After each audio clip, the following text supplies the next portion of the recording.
আদেশ দিছো ক্ষমা খুজিব লাগিব বাস আদেশ দিছো ক্ষমা খুজিব লাগিব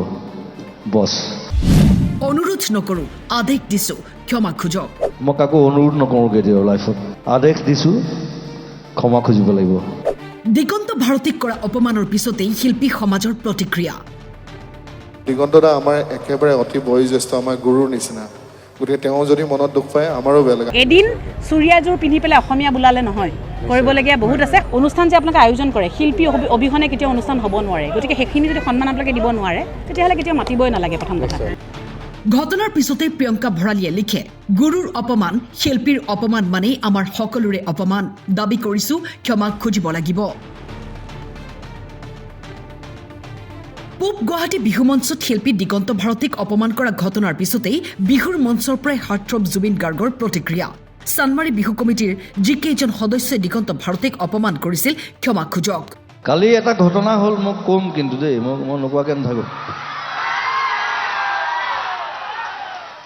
আপোনালোকৰ ইয়াৰ নলবাৰীৰ দিগন্ত ভাৰতী সকলোৱে দেখিছে চাগে ফেচবুকত চানমাৰী বিহু কমিটি কেইজনমানে অপমান কৰিছে তেওঁক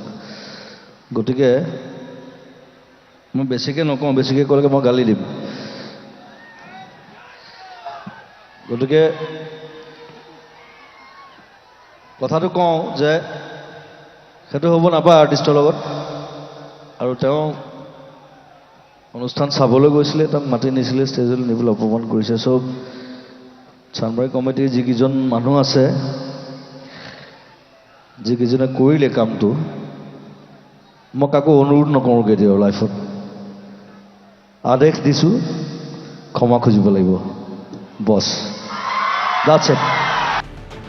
ছ'চিয়েল মিডিয়াযোগে প্ৰিয়ংকা ভৰালীয়ে লিখে আমাৰ সকলোৰে শ্ৰদ্ধাৰ আৰু মোৰ গুৰু দিগন্ত ভাৰতী ছাৰৰ লগত যি অপমানজনিত ঘটনা হ'ল সেই ঘটনাক লৈ মোৰ লগতে তেওঁৰ অনুৰাগী তেওঁৰ সকলো শিষ্য শিল্পী সমাজ আৰু প্ৰতিগৰাকী অসমীয়াই অন্তৰত আঘাত পাইছো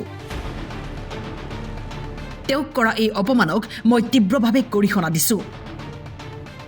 পোচাকক লৈ মঞ্চত আমন্ত্ৰণ কৰি এজন বিশিষ্ট শিল্পীক এজন গুৰুক যি ব্যৱহাৰ কৰিলে সেই ব্যৱহাৰে অসমীয়া সংস্কৃতি আৰু মৰ্যাদা কিমান ধৰি ৰাখিছে ই এক ডাঙৰ প্ৰশ্ন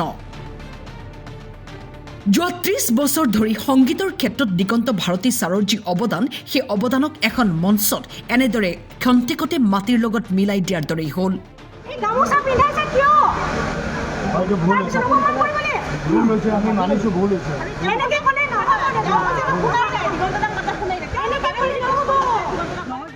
বিহুৰ মঞ্চৰ পৰা নীল আকাশে কি ক'লে শুনক এনেকুৱা অবাঞ্ছিত কিছুমান ঘটনা হৈ গ'লে আমাৰো বেয়া লাগে গতিকে যিয়েই নহওক এইখন বিহুৰ বহুত নাম আছে আপোনালোকে হয়তো গম নাপায় আমি যেতিয়াৰ পৰা গান গাইছোঁ তাৰ আগৰ পৰাই কিন্তু আমিও নিবিচাৰোঁ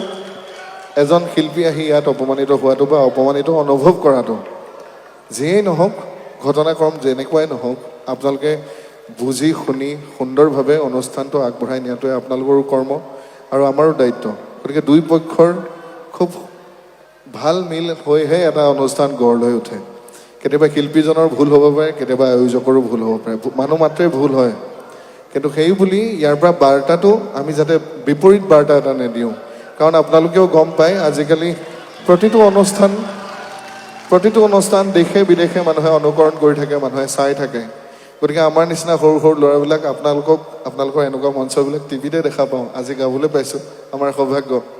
গতিকে আমি টিভিত যদি বিতৰ্কিত কিবা বস্তু এটা দেখোঁ হয় আমি অনুষ্ঠানটোক বেয়া পাম নহয় আমি শিল্পীজনক বেয়া পাম